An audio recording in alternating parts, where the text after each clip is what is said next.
Hello मेरी Jain ji student, कैसे हैं आप लोग। मैं हूं आपकी जैन जी मैम बायोलॉजी। और बेटा आज हम लोग देखने वाले हैं गैमेटोजेनेसिस। ठीक है, आज हम लोग गैमेटोजेनेसिस, हमने मेल रिप्रोडक्टिव सिस्टम देख लिया था बेटा, फीमेल रिप्रोडक्टिव सिस्टम देख लिया था। ठीक है, हमने सारा कुछ देख लिया था। आज हम लोग पढ़ने वाले गैमेटोजेनेसिस।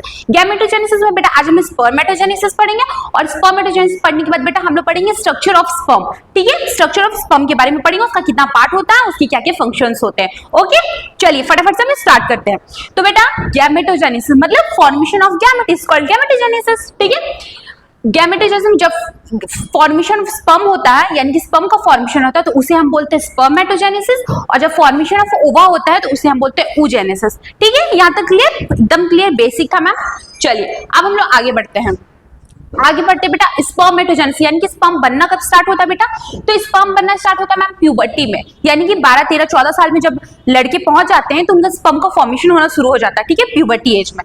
ओके, दूसरा बात बेटा स्पर्म बनता कब तक रहता, तो बेटा मेल लोग में स्पर्म थ्रू आउट लाइफ बनता रहता है, यानी कि पूरी जिंदगी बनता रहता है स्पर्म। ठीक है, फीमेल में ऐसा केस नहीं है, लेकिन मेल लोग में पूरी जिंदगी बनता रहता है स्पर्म। ठीक है, थ्रू आउट लाइफ। चलिए अब हम लोग नेक्स्ट पढ़ते हैं। अब बेटा हमने स्पर्मेटोजेनेसिस पढ़ने से पहले आप लोगों को मैं कुछ बेसिक्स बताना चाहती हूँ। 11th क्लास का है, ठीक है, ताकि आप लोगों को थोड़ा कंफ्यूजन ना हो। ओके, चलिए हम लोग देखते हैं माइटोसिस एंड मियोसिस। चलिए बेटा माइटोसिस क्या होता है, माइटोसिस बेटा हमारा इक्वेशनल डिवीजन करता है। कैसा डिवीजन करता है, इक्वेशनल डिवीजन करता है। इट मींस अगर इसको हम लोग 2n वाला सेल देंगे तो ये 2n वाला ही डॉटर सेल बनाएगा, 2n वाले 2 डॉटर सेल्स बनाएंगे। ठीक है, अगर हम इसे 2n वाला सेल देंगे तो इक्वेशनल डिवीजन करके 2 डॉटर सेल जो बनाएगा उनका भी प्लॉइडी लेवल 2n ही होगा। ठीक है मैम।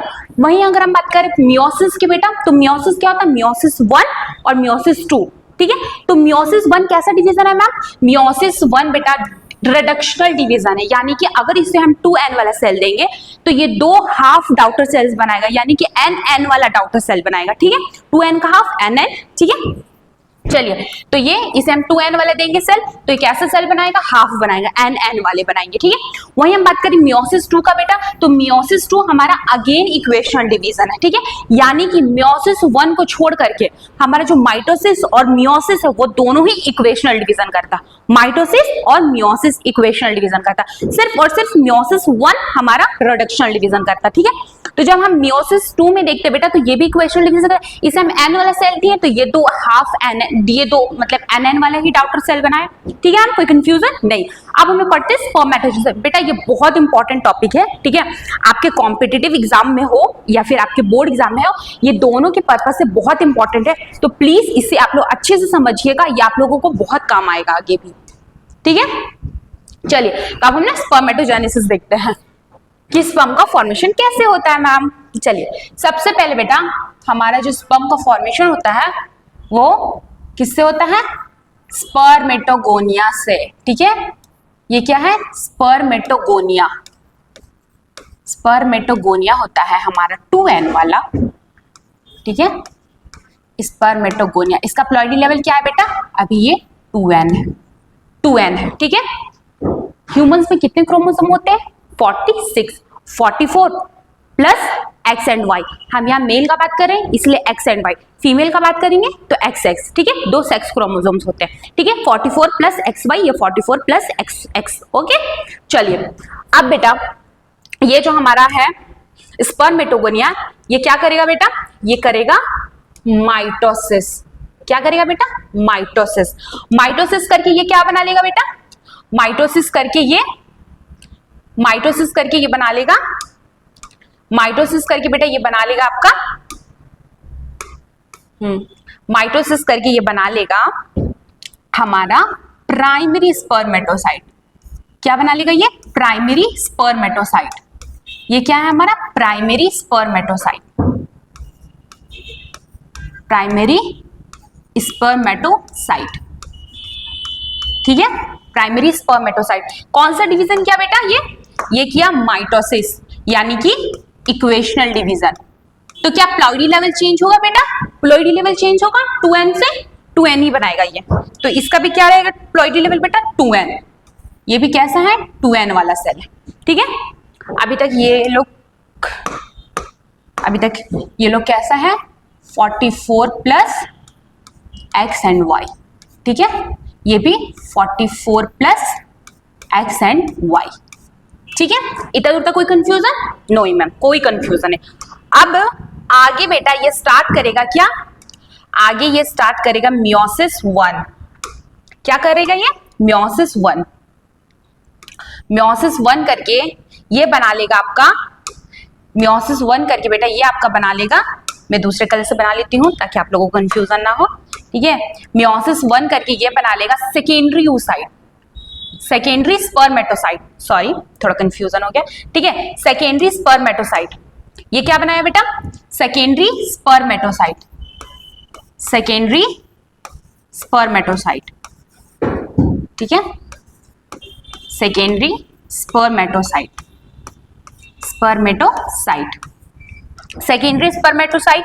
प्राइमरी स्पर्मेटोसाइट ने क्या किया? मियोसिस 1, मियोसिस 1, ठीक है। मियोसिस 1 हमारा कैसा डिवीजन है बेटा?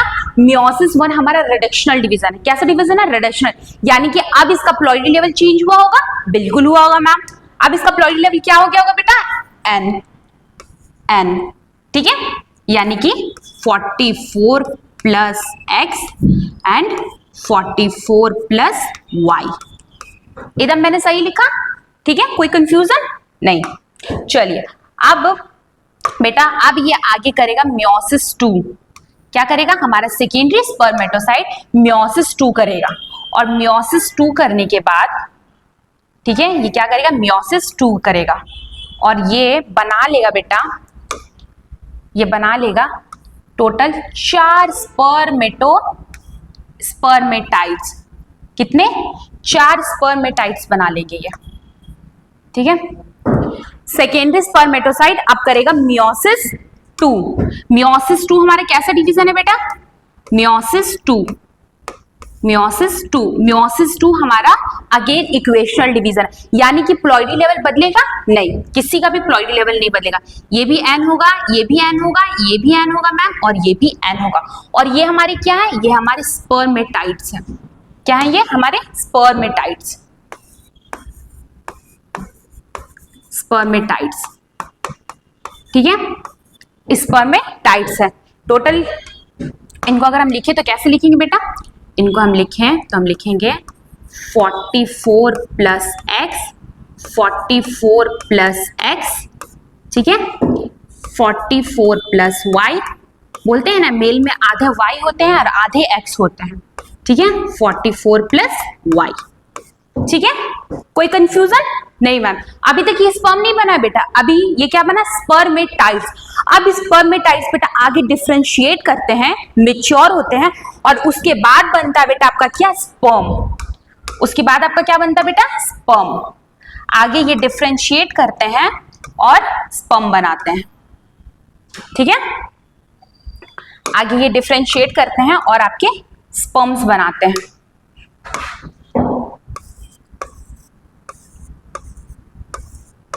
अब आप लोगों को तो पता ही होगा बेटा कि स्पर्म का तो प्लॉइडी लेवल एन ही होता है, ये चारों एन एन वाले स्पर्म है, ठीक है, ठीक है, आधे एक्स होते हैं आधे वाई होते हैं, ओके बेटा, ठीक है। ये हमारा क्या है? ये है हमारा स्पर्म। स्पर्म को बेटा हम एक और नाम से बोलते हैं स्पर्मेटोजोआ। क्या बोलते हैं? स्पर्मेटोजोआ, ठीक है, इसका एक और नाम है बेटा जिसे हम बोलते हैं स्पर्मेटोजोआ, ठीक है। अब मेरा बात ध्यान से समझिएगा, ठीक है, ये जो बेटा ये जो स्पर्मेटाइट से स्पर्म बना ना, ये जो स्पर्मेटाइट से स्पर्म बना, ये कौन से प्रोसेस से बना? ये स्पर्मियोजेनेसिस से बना। कौन से प्रोसेस से बेटा? स्पर्मियोजेनेसिस, स्पर्मियोजेनेसिस,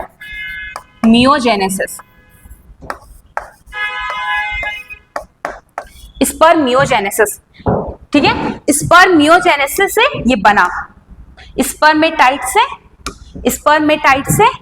स्पर्म, स्पर्मेटाइट से स्पर्म आपका स्पर्मियोजेनेसिस प्रोसेस से बना, यानी कि स्पर्मेटाइट से, एक सेकेंड बेटा, स्पर्मेटाइट से स्पर्म बनने के प्रोसेस को हम बोलते हैं स्पर्मियोजेनेसिस। क्या बोलते हैं? स्पर्मियोजेनेसिस। स्पर्मेटाइट से स्पर्म बनने के प्रोसेस को हम बोलते हैं स्पर्मियोजेनेसिस, ठीक है, स्पर्मियोजेनेसिस।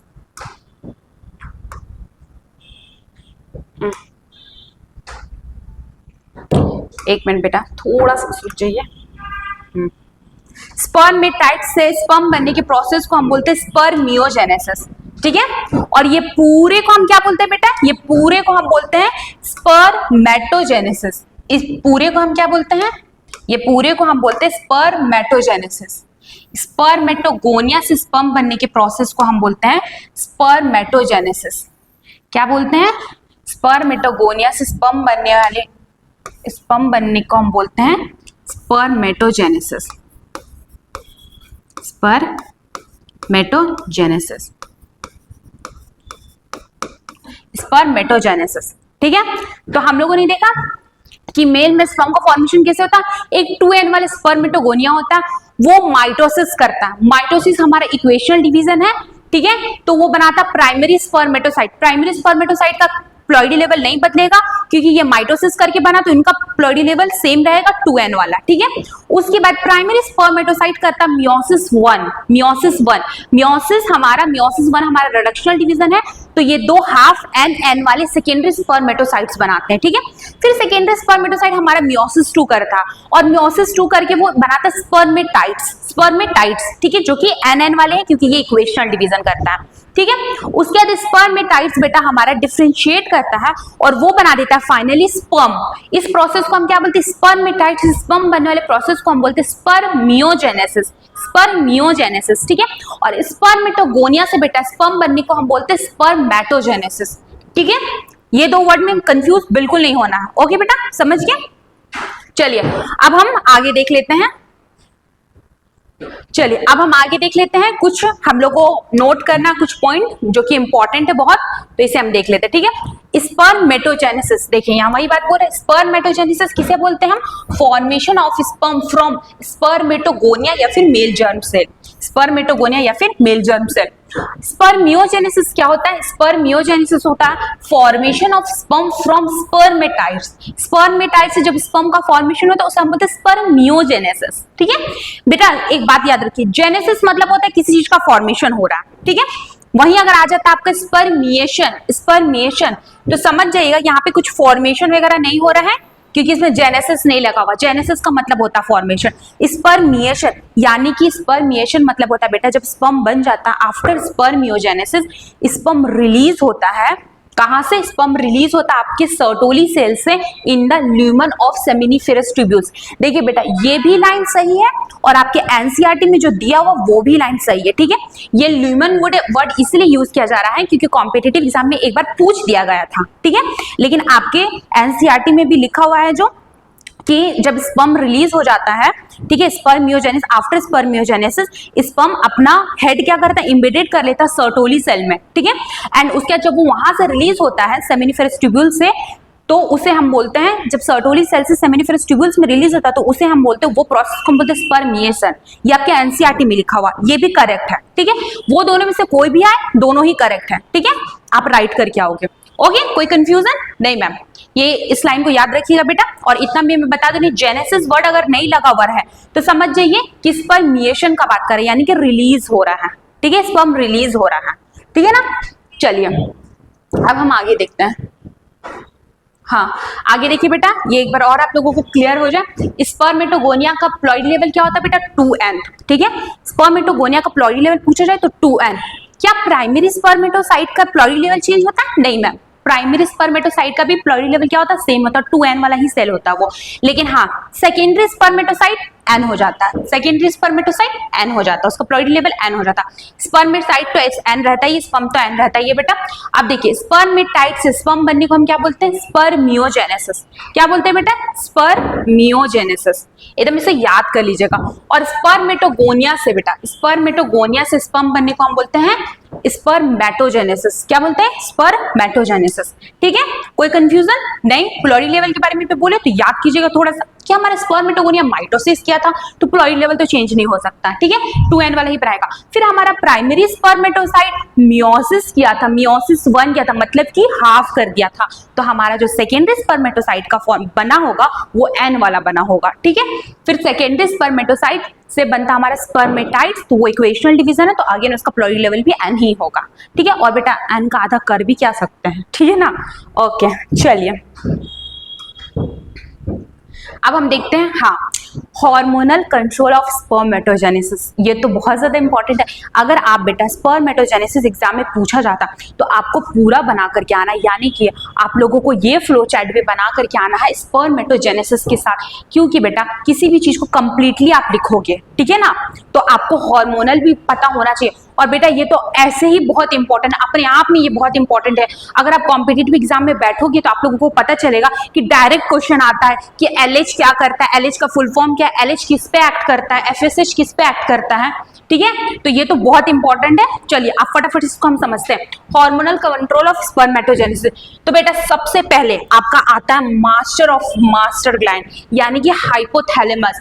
हाइपोथैलेमस जीएनआर रिलीज करके, यानी कि गोनाडोट्रोपिन रिलीजिंग हार्मोन को रिलीज करके एंटीरियर पिट्यूटरी को ये ऑर्डर देता है कि तुम 2 हार्मोन प्रोड्यूस करो। तो एंटीरियर पिट्यूटरी बोलता है ठीक है, आपका आज्ञा का पालन तो हमको करना ही है। तो एंटीरियर पिट्यूटरी बेटा सराफत से 2 हार्मोन रिलीज करता है, एफएसएच एंड एलएच, ठीक है। अब मेरा बात ध्यान से सुनिए, एफएसएच का फुल फॉर्म है बेटा फॉलिकल स्टिमुलेटिंग हार्मोन, एलएच का फुल फॉर्म है ल्यूटिनाइजिंग हार्मोन, ठीक है, LH, and FSH stand for follicle stimulating hormone. चलिए एफएसएच क्या करता है बेटा, एफएसएच तो सबसे पहले स्पर्मियोजेनेसिस करवाता है, यानी कि स्पर्मेटाइट से स्पर्म बनवाता है, ठीक है। दूसरा क्या करता है बेटा, दूसरा ये सर्टोली सेल को बोलता है कि तुम स्पर्म मैच्योरेशन फैक्टर रिलीज करो, ठीक है, स्पर्म मैच्योरेशन फैक्टर रिलीज करो। तो सर्टोली सेल क्या करता है, स्पर्म मैच्योरेशन फैक्टर रिलीज करता है ताकि स्पर्म को ये मैच्योर कर सके, नरिश कर सके, ठीक है। तो एफएसएच ने अपना काम कर दिया। अब एलएच का बारी बेटा, तो एल मतलब ल्यूटिनाइजिंग, ठीक है, एल और L for Leydig cells. LH यानी कि ल्यूटिनाइजिंग हार्मोन जो है आपका, वो एक्ट करता है लेडिक सेल्स पे, लेडिंग एल से दोनों को याद रखिए, ये किस पे एक्ट करता है, लेडिक सेल्स पे। और लेडिक सेल्स पे बोलता है लेडिक सेल को ये कि हार्मोन बनाओ, चलो सेक्स हार्मोन बनाओ, तो ये वैसा ही करता है, ये मेल का सेक्स हार्मोन बनाता है। मेल का सेक्स हार्मोन को हम क्या बोलते हैं बेटा, एंड्रोजन, क्या बोलते हैं, एंड्रोजन, ठीक है। और दूसरा काम क्या करता है लेडिंग सेल बेटा, ये आपका बनाता है स्पर्मेटोजेनेसिस, क्या करता है, स्पर्मेटोजेनेसिस में ये हेल्प करता है, समझ में आया। तो मास्टर ऑफ मास्टर ग्लैंड हमारा हाइपोथैलेमस जीएनआर इसको रिलीज करके ये ऑर्डर देता है एंटीरियर पिट्यूटरी को कि तुम 2 हार्मोन प्रोड्यूस करो। एंटीरियर पिट्यूटरी बोलता है ठीक है मैं करता हूं, तो वो एफएसएच और एलएच को प्रोड्यूस करता है, ठीक है। और एफएसएच को वो बोलता है कि स्पर्मियोजेनेसिस करवा, ठीक है, यानी कि स्पर्मेटाइट से स्पर्म बनवा, और दूसरा कि सर्टोली सेल से वो स्पर्म मैच्योरेशन फैक्टर रिलीज करवाता है ताकि स्पर्म को मैच्योर कर सके और नरिश कर सके, ठीक है। एलएच क्या करता है बेटा, एलएच एक्ट करता है लेडिक सेल्स पे, एक्ट करता है एलएच, और लेडिक सेल को बोलता है कि तुम सेक्स हार्मोन बनाओ, तो ये बोलता है ठीक है, ये सेक्स हार्मोन रिलीज करता है, मेल के सेक्स हार्मोन को हम बोलते हैं एंड्रोजस। और दूसरा क्या करता है बेटा, दूसरा हमारा एलएच स्पर्मेटोजेनेसिस पर मदद करता है, यानी कि स्पर्मेटोगोनिया से स्पर्म बनने के प्रोसेस में ये हेल्प करता है, ठीक है। तो समझ में आ गया बेटा, देखिए इसमें एफ वर्ड लगा हुआ है, एफएसएच, ठीक है, फॉलिकुलर स्टिमुलेटिंग हार्मोन, यानी कि ये सर्टोली सेल पे एक्ट करेगा। इसमें एल लगा हुआ बेटा, मतलब कि ये लेडिक सेल पे एक्ट करेगा, ठीक है, तो कंफ्यूज नहीं होना, ओके। चलिए अब हम लोग आगे बढ़ते हैं। अब इसे ध्यान से देखिए बेटा, इसमें वही अगर आप लोगों से एग्जाम में पूछा जाए डिफरेंस बताइए, तो आप 2 पॉइंट लिख सकते हैं। पहला पॉइंट आप लिख सकते हैं कि हमारा जो स्पर्मेटोगोनिया से स्पर्म बनता है, ठीक है, इसे हम बोलते हैं स्पर्मेटोजेनेसिस, और हमारा जब स्पर्मेटाइट से स्पर्म बनता है तो इसे हम बोलते हैं स्पर्मियोजेनेसिस, ठीक है, पहला पॉइंट।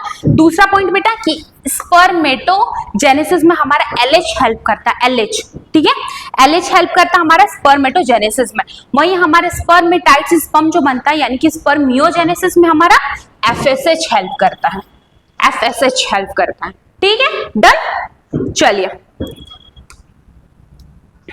अब हम कुछ क्वेश्चन देख लेते हैं बेटा, देखिए इसे इजी टाइप का क्वेश्चन आपका आता है आपके नीट में भी और आपके बोर्ड एग्जाम में भी। क्या पूछ रहा है इसमें, द स्पर्म, इसमें क्या पूछ रहा है, मैं दूसरा कलर से हाईलाइट करती हूँ।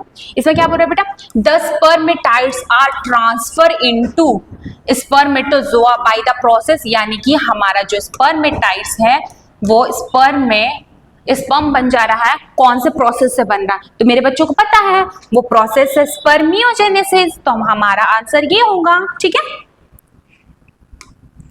चलिए दूसरा, identify the correct sequence. Correct sequence बोला बेटा, सीक्वेंस बताइए, पूछा जाता है, ऐसा क्वेश्चंस भी आता है सच में।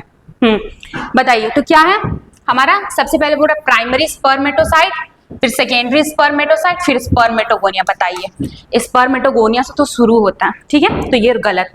Spermatogonia primary spermatocyte, secondary spermatocyte, spermatids and spermatozoa. Right answer वैसे हमारा यही है बेटा, सेकंड नंबर, ठीक है। स्पर्मेटोगोनिया से सेकेंडरी स्पर्मेटोसाइट बन नहीं सकता, बिल्कुल गलत। स्पर्मेटोगोनिया से primary spermatocyte, secondary spermatocyte, spermatozoa यहाँ पे देखिए पहले बोल दिया, ये भी गलत है, ठीक है। स्पर्मेटोजोआ पहले बनेगा, स्पर्मेटोटाइट बाद में बनेगा, ऐसा तो पॉसिबल ही नहीं है। चलिए आगे देखते हैं। हाँ देखिए बेटा, हार्मोन से क्वेश्चन इस टाइप का आता, the hormone that regulate the synthesis and secretion of androgen in human mails. अब बताइए मुझे, ह्यूमन मेल में वो कौन सा हार्मोन है जो एंड्रोजन बनाता है, यानी कि सेक्स हार्मोन बनाता है, कौन सा है? LH, ठीक है। आप लोगों को मैंने क्रॉस सेक्शन ऑफ टेस्टिस में पढ़ाया था कि हमारा जो लेडिक सेल्स है वो सेक्स हार्मोन बनाता है, और लेडी सेल्स के ऊपर एक्ट कौन करता है? LH, L for Leydig cells, L for luteinizing hormone, ठीक है। तो हमारा आंसर होगा ये, ठीक है, डन। चलिए अब हम देख लेते हैं बेटा स्ट्रक्चर ऑफ स्पर्म, ठीक है। अब हम फटाफट से स्पर्म का स्ट्रक्चर बना लेते हैं। चलिए स्पर्म का स्ट्रक्चर हम बनाते हैं।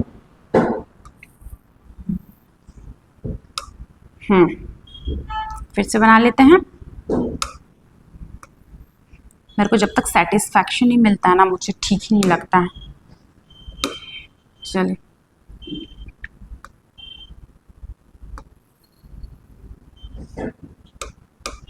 मैं ऐसे बना लेती हूँ, काम करती हूँ।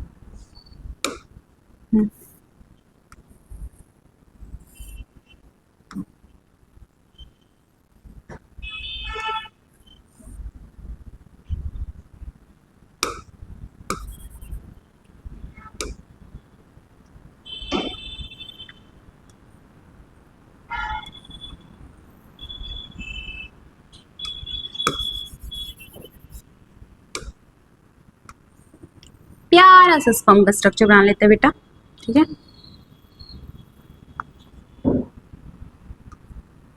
तो हमारे जो स्पर्म होते हैं उसके टोटल कितने पार्ट्स होते हैं बेटा? 4। हमारे स्पर्म के कितने पार्ट्स होते हैं? 4, ठीक है।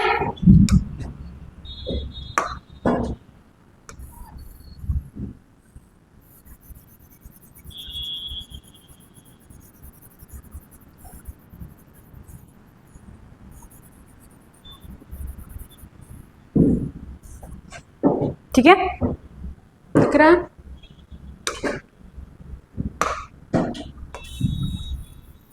ये क्या है हमारा? न्यूक्लियस। क्या है बेटा? न्यूक्लियस। हमारे स्पर्म के कितने पार्ट होते हैं बेटा? टोटल 4 पार्ट होते हैं हमारे स्पर्म के, ठीक है।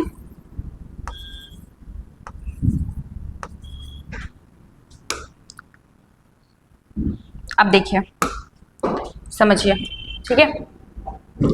क्या है ये है हेड। मैं काम करती हूँ इसका। दिस पार्ट इज हेड, ठीक है। ये है नेक। स्पर्म का टोटल कितना होता है बेटा? 4 part. This one is middle piece,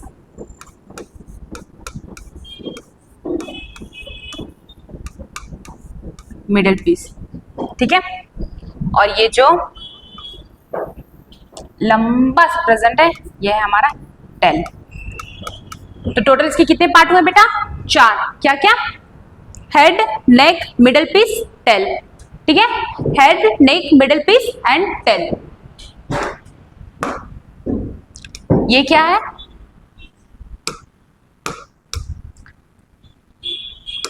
एक सेकेंड।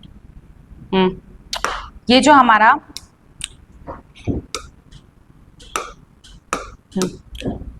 ये बेटा ये जो कैप लाइक स्ट्रक्चर प्रेजेंट है इसे हम बोलते हैं एक्रोजोम। क्या बोलते हैं इसे हम? एक्रोजोम। ये है एक्रोजोम, ठीक है। एक्रोसोम में बेटा बहुत सारे एंजाइम्स प्रेजेंट रहते हैं। इसे काम करती हूँ मैं, फिर से लिख लेती हूँ। एक्रोसोम में बेटा बहुत सारे एंजाइम्स प्रेजेंट होते हैं, ठीक है, क्योंकि स्पर्म को जरूरत होता है, किस लिए, ठीक है। एक्रोसोम में एंजाइम्स प्रेजेंट होते हैं बेटा क्योंकि स्पर्म जब ओवा के पास जाता है, ठीक है, जब ये ओवम के पास जाता है तो इसे जब फर्टिलाइजेशन करना होता है तो ओवम में बहुत सारा लेयर होता है, ठीक है, तो उसे ब्रेक करना पड़ता है। तो उसके लिए एक्रोसोम में बहुत सारे एंजाइम प्रेजेंट होते हैं जो उस टाइम पे मदद करते हैं ओवा का वॉल को ब्रेक करने में, ठीक है। ये क्या है हमारा, this is haploid nucleus. Of course बेटा हैप्लॉइड ही होगा, ठीक है, क्योंकि अभी हम लोगों ने देखा कि कौन सा डिवीजन करके बना, न्यूक्लियस, ठीक है। ये आपका हैप्लॉइड न्यूक्लियस।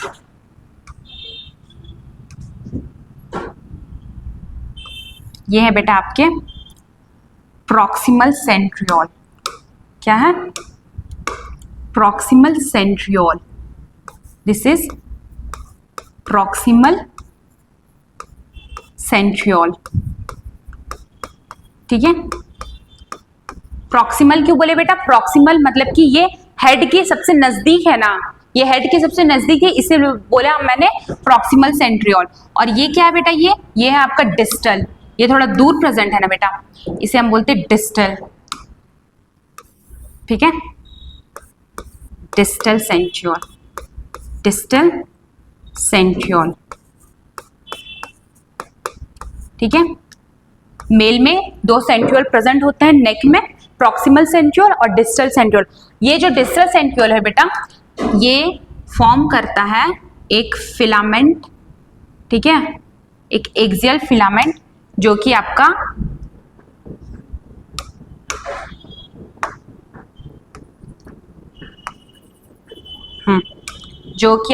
कहाँ पूरा टेल तक जाता है, ठीक है। ये क्या करता है, ये टेल को सपोर्ट करता है, ये पूरा टेल तक जाता है, ये टेल को सपोर्ट करता है, ठीक है। ये क्या हमारा एक्सियल फिलामेंट, ठीक है। और बेटा इसके मिडल पीस में बेटा प्रेजेंट होता है स्पाइरली अरेंज्ड माइटोकॉन्ड्रिया प्रेजेंट होता है, ठीक है, क्योंकि बेटा स्पर्म आप लोगों को पता है स्पर्म हमारा कैसा मोटाइल, ठीक है, स्पर्म हमारा कैसा मोटाइल, तो इसे मूवमेंट करने के लिए एनर्जी चाहिए, ठीक है। एनर्जी किसके रूप में मिलता है हमें एटीपी के रूप में, और एटीपी कौन बनाता है, माइटोकॉन्ड्रिया, ठीक है। तो इस तरीके से स्पाइरली अरेंज रहता है, इसमें प्रेजेंट होता है माइटोकॉन्ड्रिया। तो ये हमारा क्या है बेटा, ये है हमारा माइटोकॉन्ड्रिया,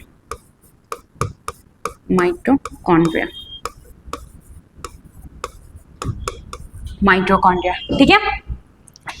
ये हमारा एक्सियल फिलामेंट गया है, ठीक है, एक्सियल फिलामेंट,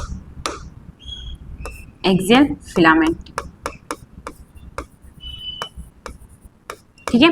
और बेटा जो स्पर्म होता है ना, उसके पूरे बॉडी में, ठीक है, whole body, entire body sperm का, उसमें प्रेजेंट होता है प्लाज्मा मेम्ब्रेन, ठीक है। ये पूरा बॉडी में इसका कवर होता है बेटा प्लाज्मा मेम्ब्रेन का पूरा स्पर्म में कवर लगा हुआ होता है, ठीक है, कवर रहता है ये प्लाज्मा मेम्ब्रेन से, ठीक है। प्लाज्मा मेम्ब्रेन से आपका पूरा स्पर्म कवर रहता है, ठीक है, कोई दिक्कत, ठीक है। तो हम लोगों ने क्या देखा कि स्पर्म का टोटल 4 पार्ट होता है, क्या क्या, head, neck, middle piece and tail, ठीक है। हेड सबसे पहले ये क्या होता है प्रेजेंट, आगे की साइड पे एक्रोसोम, जिसमें एंजाइम्स प्रेजेंट होते हैं, ठीक है, जिसमें एंजाइम्स प्रेजेंट होते हैं, जिसे हम बोलते हैं स्पर्म लाइसेंस, ठीक है, स्पर्म लाइसेंस। उसके बाद क्या प्रेजेंट होता है बेटा, हैप्लॉइड, आपका प्रेजेंट होता है हैप्लॉइड न्यूक्लियस, ठीक है, हैप्लॉइड न्यूक्लियस, ठीक है। नेक पे 2 सेंट्रियोल प्रेजेंट होता है, एक होता है प्रॉक्सिमल सेंट्रियोल, एक होता है डिस्टल सेंट्रियोल से बेटा एक्सियल फिलामेंट निकलता है जो कि पूरे टेल तक जाता है, ठीक है। और मिडिल पीस में क्या प्रेजेंट होता है बेटा, माइटोकॉन्ड्रिया, क्योंकि स्पर्म हमारा मोटाइल है तो उसे एनर्जी की रिक्वायर्ड होती है, क्योंकि उसे अपना ओवम के पास जाना होता है, ठीक है ना। अब पूरे आपके स्पर्म में प्लाज्मा मेम्ब्रेन की कवर लगी हुई होती है, पूरे स्पर्म में प्लाज्मा मेम्ब्रेन की कवर लगी हुई होती है, ठीक है, कोई दिक्कत। चलिए अब हम लोग पढ़ लेते हैं। ये देखिए, ये आपके एनसीईआरटी में दिया हुआ बेटा स्पर्म का स्ट्रक्चर, ठीक है। ये देखिए प्लाज्मा मेम्ब्रेन की कवर लगी हुई है, ठीक है, पूरी। ये आपका न्यूक्लियस है ना, हेड, नेक, मिडल पीस में स्पाइरली अरेंज्ड आपका प्रेजेंट होता है माइटोकॉन्ड्रिया, ठीक है। और ये टेल, देखिए बेटा ये हमने पढ़ लिया, ये हमने पढ़ लिया। स्पर्मेटोगोनिया से आपका बनता है primary spermatocyte, secondary spermatocyte, spermatid and sperms, ठीक है, डन। ये ऐसे करके दिया हुआ है, ओके। चलिए अब हम देख लेते हैं स्पर्म के बारे में, हम लोगों ने जो बनाया है उसके बारे में देख लेते हैं हम लोग। तो सबसे पहले स्पर्म का कितना पार्ट होता है बेटा, ये डिवाइड होता है 4 पार्ट में, head, neck, middle piece and tail, ठीक है। चलिए तो बेटा पार्ट ऑफ स्पर्म, सबसे पहले हम बात करते हैं एक्रोसोम की, ठीक है। एक्रोसोम बेटा it is a cap like structure, ठीक है, कैप लाइक स्ट्रक्चर है ये। इसमें कंटेन होता है बेटा एंजाइम्स, प्रेजेंट होता है एंजाइम, क्योंकि मैंने आपको बताया ना बेटा कि ओवा की बहुत सारी, ओवा जो होती है ना बेटा उसकी बहुत सारी लेयर होती है। स्पर्म जब जाता है ना तो उसे इस लेयर को ब्रेक करना होता है, तो उसके लिए इसे एंजाइम्स चाहिए होता है, ठीक है। तो वही प्रेजेंट होता है जैसे हम बोलते हैं स्पर्म लाइसेंस। तीसरा एंजाइम्स हेल्प करता है break down the wall of ova, ठीक है। हेड में क्या प्रेजेंट होता है, न्यूक्लियस जो कि क्रोमोसोम यानी कि जेनेटिक मटेरियल प्रेजेंट होता है उसमें। नेक की बात करें बेटा तो इसमें 2 टाइप का सेंट्रल प्रेजेंट होता है, प्रॉक्सिमल और डिस्टल, ठीक है। तीसरा है हमारा मिडिल पीस बेटा माइटोकॉन्ड्रिया प्रेजेंट होता है, क्योंकि माइटोकॉन्ड्रिया को तो जरूरत बहुत है, क्योंकि स्पर्म हमारा मोटा है, स्पर्म को ओवा के पास जाना तो उसके लिए एनर्जी चाहिए, तो माइटोकॉन्ड्रिया प्रेजेंट होता है। कितना, आप 25 से 30 माइटोकॉन्ड्रिया लेके चल सकते हैं, ठीक है, 25 से 30, ठीक है। Mitochondria form energy that help in sperm motility, ठीक है। माइटोकॉन्ड्रिया उसे एनर्जी देता है, मोटिलिटी में हेल्प करता है उससे, ठीक है। तीसरा हमारा क्या, ये हमारा टेल, ठीक है। ये आप लोगों को दिख नहीं रहा लेकिन टेल क्या बेटा, टेल मदद करता है मोटिलिटी में, इसका स्पीड बढ़ाता है। टेल जो होता है ना बेटा वो स्पीड बढ़ाता है स्पर्म का मोटिलिटी में पहुंचने में, ठीक है। तो समझ गए। चलिए अब हम लोग कुछ चीज है जो कि नोट करने वाला बात है, देख लेते हैं इसे। हम क्या बोल रहे हैं यहाँ पे, देखिए अब मैं बताती हूँ आप लोगों को कि बहुत बार बोला जाता है कि बच्चा नहीं होने का रीजन फीमेल लोग होती है, लेकिन ऐसा बात नहीं है, मेल्स में भी प्रॉब्लम्स होते हैं। बहुत सारे मेल्स भी इनफर्टाइल होते हैं। इनफर्टाइल का मतलब होता है बेटा कि ये उसमें कुछ होनी चाहिए क्वालिटी, अगर ये प्रेजेंट नहीं है तो वो इनफर्टाइल है, यानी कि वो बच्चा पैदा नहीं कर सकते हैं नॉर्मल भाषा में, ओके। तो क्या क्या होना चाहिए मैम, इन वन एजाकुलेशन यानी कि ड्यूरिंग कोइटस, एक कोइटस में रिलीज होना चाहिए सीमेन कितना, 2.5 to 5 ml, 2.5 to 5 ml, ठीक है। सीमेन कम्स आउट नॉर्मली, तभी वो एक हेल्दी और नॉर्मल मैन कहलाएगा, ठीक है। अगर इतना सीमेन रिलीज होता है तो, ठीक है।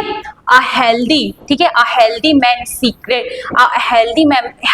Man secrete around 200 to 300